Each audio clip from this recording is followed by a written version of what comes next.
Stress doesn't just disappear when the moment passes. Your body remembers. And over time, it keeps score in your posture, your breath, your digestion, even your emotions. Welcome to Healing Beyond the Symptoms, the podcast that helps people discover the root causes of their health struggles and take back control with science, strategy, and self-awareness. I'm Dr. Leah Hahn, a chiropractor and functional wellness doctor who believes that true healing starts beneath the surface. So let's dive in. It's important to realize that stress doesn't just live in your head. We often think of stress as just mental. Worry, deadlines, to-do lists. I think this is what we were taught growing up. It's just in your head. But stress is actually physiological. It changes your heart rate, your muscle tone, your breathing, your hormones, your digestion. Have you ever had a stressful meeting and hours later you've finally noticed that your shoulders are tight or your jaw is clenched? Or having a nonstop day and waking up at 2:30 a.m. the next morning, unable to fall back asleep and processing all of the events of the previous day? That's your body keeping the score. I'm focusing quite a bit on stress, but I'm really talking about chronic stress, overwhelm, and trauma. And this could be one major trauma, multiple smaller traumas. It could be ongoing trauma. And again, it could be chronic stress. They all cause the body to keep the score in the same physiological and emotional ways. The body doesn't just forget stress because your mind moved on. In the revolutionary book, The Body Keeps the Score, the trauma and chronic stress are labeled as not just a mental or emotional experiences, but they're embodied. There's research showing that the trauma response can be activated for some people just by talking about the trauma. For some people, they've tried talk therapy, but they are put in such a state of fight or flight by even just talking about the trauma that it doesn't end up being effective in the long run. In those cases, by combining that talk therapy with a body-based therapy that can help the nervous system feel safe, it can be incredibly effective for helping people deal with trauma. So just remember that sometimes just talking about the trauma for some people is just too overwhelming. It triggers too much of the fight or flight response. So in those situations, we want to add a body-based therapy to help the mind-body connect in a state of safety. Unprocessed stress is absorbed and stored in the body. So when the nervous system can't discharge survival energy, when we think about that, the body remembers. This shows up again as muscle tension, gut issues, immune system dysregulation, chronic pain, or a sense of even being hijacked by their emotions, which we'll talk about in a little bit. The body carries what words can't. So the author of The Body Keeps Score emphasizes that trauma is often pre-verbal or beyond language. So even when someone knows what happened to them, their body might still be bracing or flinching or shutting down. And healing requires actually working with the body. So since the body holds the imprints of stress, therapies like movement, breathwork, EMDR, yoga, neurofeedback, somatic practices, and things like Network Spinal are often necessary to help restore safety and regulation for the body instead of just doing talk therapy. In short, Van der Kolk, who's the author of The Body Keeps Score, actually says that stress and trauma change brain-body pathways, and without resolution, the body continues to carry the imprint of past survival responses. So as a practitioner who's done body work and nervous system-based chiropractic for over 20 years, I can tell you that this is incredibly true. I was so thrilled when this book came out because it's what we've been observing and working with the body for over 20 years, or even longer than that people have been doing that type of work. And one of the things that we notice is that when the body isn't addressed, the sense of resiliency in someone's nervous system is not restored. So they're maybe even if they've only talked about the trauma, but they've not been able to actually go into healing mode surrounding the trauma, the nervous system is still imprinted by that. And so until you increase the adaptability and the resiliency within the nervous system, someone will often live in that state of trauma, unable to really get to the root cause that they need in order to heal. There are different ways that this stress shows up in the body. We want to talk about muscle and posture patterns. Tension patterns in the shoulders, jaw clenching, shallow breathing. The body can even adapt to how you stand. Maybe there's a rotation in the pelvis, a twist that develops in the lower back. Maybe there's anterior head carriage, or what's often in today's world called tech neck.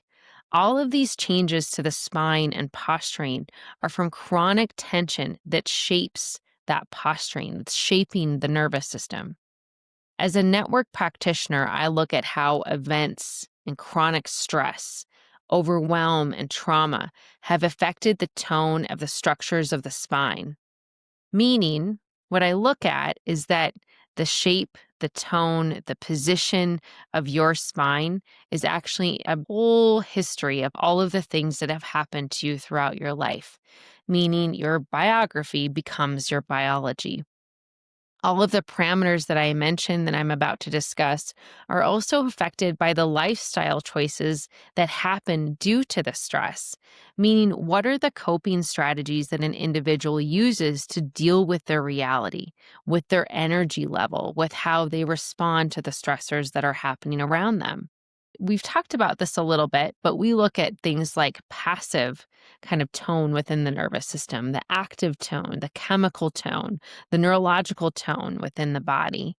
That passive tone is looking at how has their flexibility of their spine been impacted by whether physical, emotional traumas have happened within the body and if they haven't been resolved within the nervous system.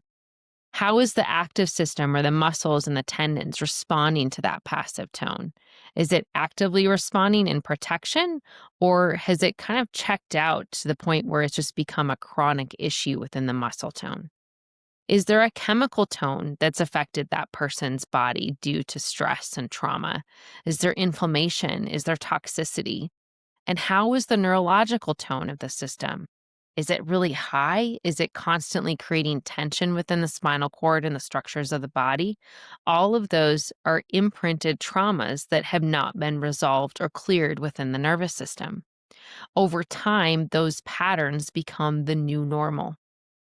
The body keeps score with changing hormones and sleep cycles. Chronic stress keeps cortisol elevated. And if your nervous system is adaptable, we may experience an increase of adrenaline and cortisol to respond to a stressful situation. But with chronic stress and a lack of that resiliency or adaptability, our cortisol actually remains high, creating increased inflammation patterns, shunting hormonal production. So instead of producing estrogen or testosterone that your body needs, instead it's taking all of those resources to produce excess cortisol. That's why you may feel wired at night. Maybe you're not really falling into a restful, restorative sleep. Maybe you're exhausted when you wake up in the morning, but you're stuck in that state of fatigue. That typically is related to high cortisol. It also could be cases in which your body isn't getting the healing and the restoration it needs. You stay wired throughout the day. So even though you're exhausted, you're unable to move into a restorative or peaceful state. Then we look at how stress affects our emotional and our immune system health. Stress lowers the function of our immune system. Or a better way that I could think of that to say that is that it dysregulates the immune system. Long-term elevated cortisol on biochemical pathways actually decreases your energy production and it makes you more toxic. What will happen over time is you decrease the amount of lymphocytes that you're producing, which are your infection-fighting cells. So immune system dysregulation may start out with having more colds or flus, but that can eventually become, again, to feeling more inflamed, more toxic. And in the long term, that can move you into deeper chronic immune system dysregulation, which can look like autoimmune conditions, things like lupus, rheumatoid arthritis, Crohn's disease, eczema, fibromyalgia. We also can deal with emotional dysregulation, emotional reactivity, snapping, crying easily, feeling bursts of anger or rage. And that can be a signal that the body is overloaded, it's overwhelmed. You can feel tension rising and feel out of control with your emotions. And this is so related to a dysregulated nervous system. Stress may be related to the current situation, but your reaction and how you're reacting in such a big way may be related to unresolved stressors or trauma that the body is actually holding. It can affect your digestive health. So remember that long-term fight or flight actually shunts energy away from the digestive system. So again, if we're dealing with a dysregulation or chronic trauma that's not been resolved within the body, we could have constipation, diarrhea, IBS, and maybe just consistent bloating. Research has shown that people who eat such an incredibly healthy diet that may have chronic bloating or just this chronic discomfort within their digestive system, it may not have anything to do with what they're eating, but it could have a lot to do with the chronic stress physiology that their body is storing. So maybe they've changed their diet, they've cut different food groups out, they've done allergy testing. And it's not that you shouldn't pay attention to that information, but it could be that stress physiology is actually the root cause of the problem. And we're going to take a quick break. This episode of Healing Beyond the Symptoms is sponsored by Body and Balance Wellness Center in Golden, Colorado. They know that real healing isn't about chasing symptoms. It's about uncovering the root cause of stress, tension, and imbalance. Their gentle nervous system-based care helps people release stored stress, reconnect to their bodies, and build resilience that lasts. If you've tried everything and still feel like something's missing, they may be the missing link. Learn more and book your consultation at bodyandbalancechiropractic.com. All right, and let's get back to the show. Why does stress linger even after it's over? The nervous system is designed for survival, so this could look like fight, flight, or freeze, or even the fawn response. But in modern life, because of all the things that are coming at us on a daily basis, your nervous system isn't getting the signal that the danger has passed. Instead, it locks in the stress response. It keeps them stuck in survival mode. And that's why you may feel tense even on vacation. It's keeping the score of the long-term chronic stress and trauma. I want to tell you a story about one of our clients that I worked with for about a year and a half.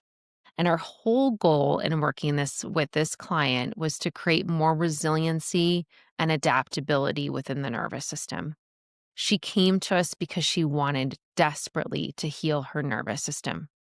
Now, that what you saw on the outside was that she had trouble walking.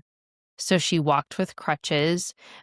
She had trouble navigating and putting weight on one of her femurs or one of her hips. But if we looked at what had happened in her history, she had a history of multiple miscarriages. So she had married in her late 30s. She and her husband tried to have children. Multiple miscarriages happened, which was incredibly traumatic to both she and her husband. Shortly after that, she found out that her new husband had colon cancer. She was able to keep him alive, is how she describes it, by being his health advocate, doing everything she could in terms of medical interventions, holistic interventions, but he did eventually die of colon cancer. It took about a year after that, and she was having more and more stiffness and chronic tension within her body. And so you think of all of that emotional trauma that was unresolved, that never cleared her nervous system. It was incredibly debilitating to the point where it was difficult to walk. So she came into our office, and her whole goal has been to restore her nervous system, to repattern it, to reorganize it. And I can tell you it has been a journey. Her body kept the score of those incredibly stressful events over many years. But it's been a gradual unwinding. There's been adjustment sessions that have caused tears, have caused releases of emotion. There's some that have created laughter and joy. But through this process, she's gaining stability. She's gaining her ability to walk again, to navigate things. But she's also noticing that she's feeling peace and emotional well-being for the first time in years. So she's a great example of how our body keeps the score of stress, but that you can heal, you can repattern, and you can reorganize. So, what can you do to help your body release stress? The first thing I want you to do is notice the pattern. Where do you feel stress in your body right now? And this can be a check in that you use multiple times a day, asking yourself, do I feel stress in my shoulders? Is it affecting my breathing patterns? Do I feel it in my gut? Is it affecting my digestion? And then you can start to work on micro resets. So you've heard me talk about it. I love the 3 slow, deep belly breaths, stretching your spine, or place your hands over your heart to signal to your body that you're safe. You can create consistent safety signals. These may be small daily practices. We've talked about gentle movement, meditation breaks. You might have grounding rituals, like I like to take a walk at the end of my day of working with clients, or take a hot shower to clear everyone else's energy. All of these things can help to retrain the nervous system. And remember, I talked about really layering what you're doing for nervous system support throughout the day. Especially if you're a highly sensitive person or an empathic person, you need more than just one reset throughout the day. You need to start your day, have breaks throughout the day, and end your day in ways that are very supportive to the nervous system. And then I really want you to explore nervous system-based care. Network Spinal Care will help to reorganize stored stress patterns and shift into healing so stress doesn't continually accumulate within the background of your nervous system. Remember that NSA, Network Spinal, temporarily suspends unconscious automatic behavior patterns. This can teach you new ways of dealing with stress. It can activate your frontal cortex so you can make higher level decisions, be more in touch with your creativity, with your emotions, with your boundaries, and also learn how to connect with the energy of the trauma so that it can actually help be a healing force for you versus something that's really dampening your whole healing response and your ability to restore your life. When we repattern, you're allowing for healing, for growth, for awareness, and an increased energy level that allows you to thrive and not just survive. I want to go through tactical takeaways from today's episode. Stress isn't just mental. Your body literally keeps the score. Muscle tension, hormonal imbalance, and reactivity are not personal flaws. They're signals from your nervous system. By creating safety and supporting your nervous system, you can release stored stress and reclaim your energy and your presence. Thanks for joining me today on Healing Beyond the Symptoms. If you've ever wondered why stress seems to stay in your body long after the stressful moment is over, remember, you're not broken. Your body is just patterned, and those patterns can change. To learn more, download our free resources at Body and Balance Chiropractic or book a consultation at bodyandbalancechiropractic.com. And follow me on Instagram at Body and Balance Wellness Center for daily tools to help your body release stress. Until next time, breathe deep, listen in, and give your body permission to let go. Thanks again for joining me today on Healing Beyond the Symptoms. If you've been curious about Network Spinal, or if you've tried everything else and still feel stuck, I want you to know this. Your body is not broken. It's patterned, and those patterns can change. If you're ready to experience how gentle care can lead to profound transformation, I'd love to invite you to book a wellness consultation at bodyandbalancechiropractic.com. Together, we'll look at what your body needs to finally release, reset, and thrive. Until next time, breathe deep, trust your body, and remember, gentle can be powerful.